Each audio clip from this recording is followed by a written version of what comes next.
మహాశివరాత్రి సందర్భంగా తెలుగు రాష్ట్రాల్లోనే శివాలయాలకు భక్తులు పోటెత్తారు.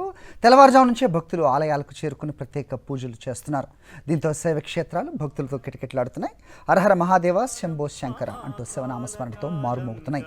విజయనగరం జిల్లా పుణ్యగిరి ఉమాకోటి లింగేశ్వర ఆలయానికి భక్తులు తరలిస్తున్నారు. పుణ్యస్నానాలు ఆచరించి స్వామివారిని దర్శించుకుంటున్నారు భక్తులు. మహాశివరాత్రి సందర్భంగా కోటప్పకొండకు భక్తులు పోటెత్తారు. తెల్లవారుజాము నుంచే స్వామివారి దర్శనానికి క్యూ లైన్స్లో వేచి ఉన్నారు.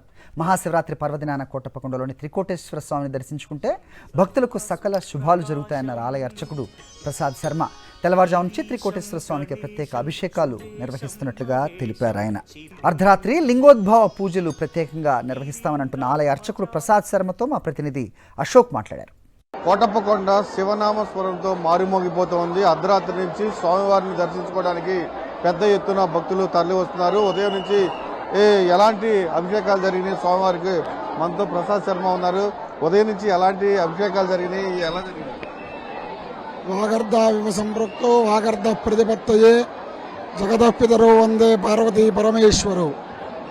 అపర కైలాసంగా వెలుగుతున్నటువంటి త్రికూటాచల క్షేత్రం కోటప్పకొండలో మహాశివరాత్రిని పురస్కరించుకొని ఈరోజు ఉదయం స్వామివారికి బిందె తీర్థంతో ప్రారంభమయ్యి విఘ్నేశ్వర పూజ, మహాన్యాసము, అదేవిధంగా అభిషేకంతో ప్రారంభమయ్యి అలంకారం పూర్తయిన తర్వాత భక్తులందరికీ కూడా దర్శనాలు కల్పించడం జరుగుతూ ఉన్నది.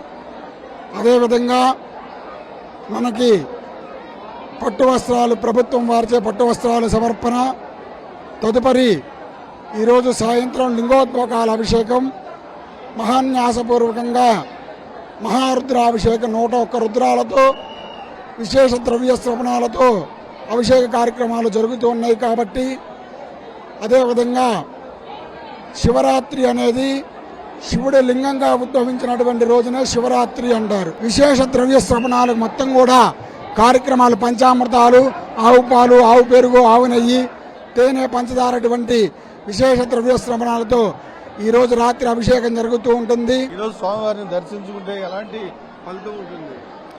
సర్వయజ్ఞస్తపోదాన సర్వతీర్థేషు యత్ఫలం తత్ఫలం కోటి గుణితం శివలింగార్చన పూజయేత్తని. మనం ఎన్ని యజ్ఞయాగాదులు చేసినా, ఎన్ని తపస్సులు చేసినా, ఎన్ని దానాలు చేసినా, ఎన్ని దాన ధర్మాలు చేసినా వచ్చేటువంటి ఫలితం మొత్తం కూడా కోటి గుణితాలతో గుణిస్తే ఎంత సంఖ్య అయితే వస్తుందో శివలింగార్చన పూజయేతు. శివుణ్ణి దర్శించినా, శివుణ్ణి అర్చించినా కోటి రెట్లు ఫలితం కలుగుతుందని మనకి ఆగమోక్తంగా చెప్పబడుతున్నది. కాబట్టి ఈ మహాశివరాత్రి రోజు ఎవరైతే స్వామిని దర్శనం చేసుకొని అభిషేక క్రతువులు మొత్తం కూడా పూర్తి చేసుకుంటారో వాటికి కోటి రెట్లు ఫలితం కలుగుతుందని మనకి ఆగమంగా చెప్పబడుతూ ఉన్నది. కాబట్టి కోటి రెట్లు ఫలితం అందరికీ కూడా కలుగుతుందని చెప్పేసి, కలగాలి అని చెప్పేసి, అందరికి కూడా భక్తులకు కలగాలి అని చెప్పేసి మరీ కోరుకుంటూ ఉన్నాము. శివరాత్రి సందర్భంగా ఉదయం నుంచి పూర్తిగా స్వామివారికి అనేక అభిషేకాలు జరుగుతూ ఉన్నాయి. దాంతోపాటుగా సాయంత్రం కూడా పూర్తిగా ప్రత్యేక అభిషేకాలు జరుగుతాయి అని చెప్తున్నారు. ఖచ్చితంగా ఈ రోజు కనుక భక్తులు స్వామివారిని దర్శించుకుంటే మంచి జరుగుతుందని కూడా శివప్రసాద్ శర్మ చెబుతూ ఉన్నారు. కెమెరామెన్ నవీన్తో అశోక్, సాక్షి టీవీ, కోటప్పకొండ. మహాశివరాత్రి సందర్భంగా తెలుగు రాష్ట్రాల్లోని శివాలయాలకు భక్తులు పోటెత్తారు. తెల్లవారుజాము నుంచే భక్తులు ఆలయాలకు చేరుకుని ప్రత్యేక పూజలు చేస్తున్నారు. శైవ క్షేత్రాలు భక్తులతో కిటకిటలాడుతున్నాయి. హరహర మహాదేవ శంభో శంకర అంటూ శివనామస్మరణతో మారుమోగుతున్నాయి. విజయనగరం జిల్లా పుణ్యగిరి ఉమాకోటి లింగేశ్వర ఆలయానికి భక్తులు తరలిస్తున్నారు. పుణ్య స్నానాలు ఆచరించి స్వామివారిని దర్శించుకుంటున్నారు. చిత్తూరు జిల్లా కీళ్లపట్టు గ్రామంలో త్రిపుర సుందరి సమేత చంద్రమౌళీశ్వర ఆలయంలో మహాశివరాత్రి ఉత్సవాలు అత్యంత వైభవంగా జరుగుతున్నాయి. ప్రతి సంవత్సరం కూడా ఏదో ఒక ప్రత్యేకతతో భక్తులను ఆకట్టుకుంటున్న ఈ ఆలయం ఈ ఏడాది 12 జ్యోతిర్లింగాల ప్రతిష్టతో భక్తులను ఆకట్టుకుంటోంది. అంతేగాక శ్మశానధీశుని ప్రతిమను ప్రత్యేక ఆకర్షణగా ప్రతిష్ఠించారు. భక్తుడు గణేష్ ఆధ్వర్యంలో యువకులు 2 నెలల పాటు కష్టపడి ఈ అమరికలను సిద్ధం చేశారు. మహాశివరాత్రి వేడుకల్లో ప్రధాన అతిథిగా మాజీ మంత్రి ఆర్కే రోజా విచ్చేసి స్వామివారిని దర్శించుకుని ప్రత్యేక పూజ. వటాధో నివాసం మహాట్టాట్టహాసం మహాపాపనాశం సదా సుప్రకాశం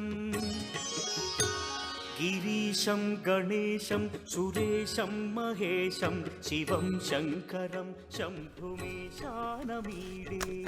మా కరెస్పాండెంట్ రాజు దీనిపై మరిన్ని అప్డేట్స్ ఇస్తారు.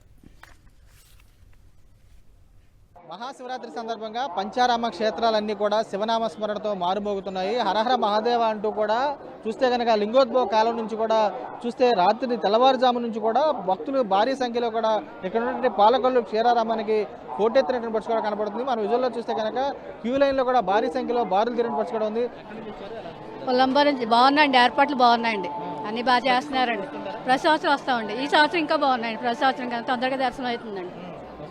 చూడొచ్చు పూర్తి స్థాయిలో కూడా భక్తులకు సంబంధించి కూడా క్యూ లైన్లకు సంబంధించి భారీ స్థాయిలో బారులు తీరినా కానీ చూస్తే కనుక దర్శనానికి సంబంధించి ఏర్పాట్లు కూడా బాగానే చేశారని చెప్పి మీరు కూడా స్పష్టం చేస్తున్నారు. ప్రధానంగా ఇక్కడ ఉన్నటువంటి చూస్తే కనుక త్రేతాయుగం కానీ పూర్తి స్థాయిలో కూడా విష్ణువు కానీ మరేపు శ్రీరామచంద్రమూర్తికి సంబంధించినటువంటి ప్రతిష్ఠించారని చెప్పని ఈ ఆలయాన్ని కూడా విశిష్టత ఉంది. అలాంటి తరుణంలో ఇక్కడ భక్తులు కూడా ఉన్నారు, వీరితో మాట్లాడే ప్రయత్నం చేద్దాం. సార్ చెప్పండి, ఎలా అనిపిస్తుంది ఇక్కడ ఏర్పాట్లు ఎలా ఉన్నాయి?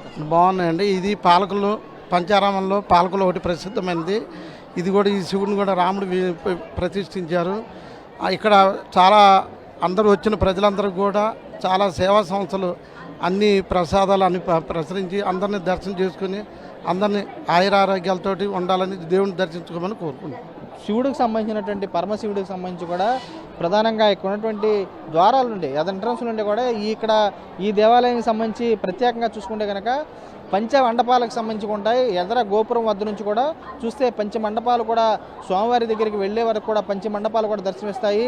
పంచదేవేరులు, పంచ గణపతులు, పంచలింగాలు ఇక్కడ ప్రసిద్ధిగా చెప్పవచ్చు. పూర్తి స్థాయిలో కూడా ఇక్కడ ఉన్నటువంటి దేవుణ్ణి దర్శించింది కూడా సుదూర ప్రాంతాల నుంచి వస్తూ ఉంటారు. పంచారామాల్లో కనుక శిరోభాగానికి సంబంధించినటువంటి పంచారామ క్షేత్రం ఇది. శిరోభాగం సంబంధించి స్వామివారికి సంబంధించినటువంటి చివర ఒక కొప్పులాగా ఉండటంతో ఇక్కడ ఉన్నటువంటి కొప్పు రామలింగేశ్వర స్వామిని కూడా ఇక్కడ ఉన్నటువంటి స్వామిని కూడా భక్తులు దర్శనిస్తూ ఉంటారు.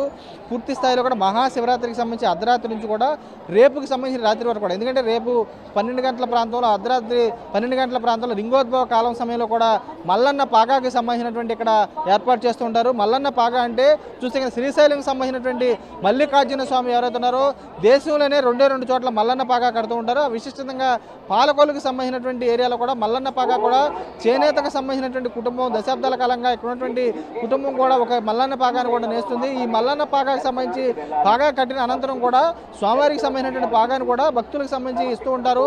ఆ పాగా తీసుకువెళ్ళి ఇంటికాడ పూజలు చేస్తూ ఉంటారు. పూర్తిగా మల్లన్న పాగా తమ ఇంటి వద్ద ఉంటే స్వయంభూ సంబంధించి స్వామి స్వయంగా పరమశివుడు తనతో పాటు ఉన్నట్టుగా కూడా వీరు కూడా భావిస్తున్న పరిస్థితి కూడా కనబడుతుంది. చూస్తే కనుక అర్ధరాత్రి సమయం నుంచి కూడా పూర్తి స్థాయిలో ఇక్కడ పాలకొల్లుకు సంబంధించిన క్షీరారాము కూడా భక్తులు పోటెత్తున్నటువంటి పరిస్థితి కూడా కనబడుతుంది. విజయ సంతోష్ రాజు సాక్షి పాలకొల్లు నుంచి.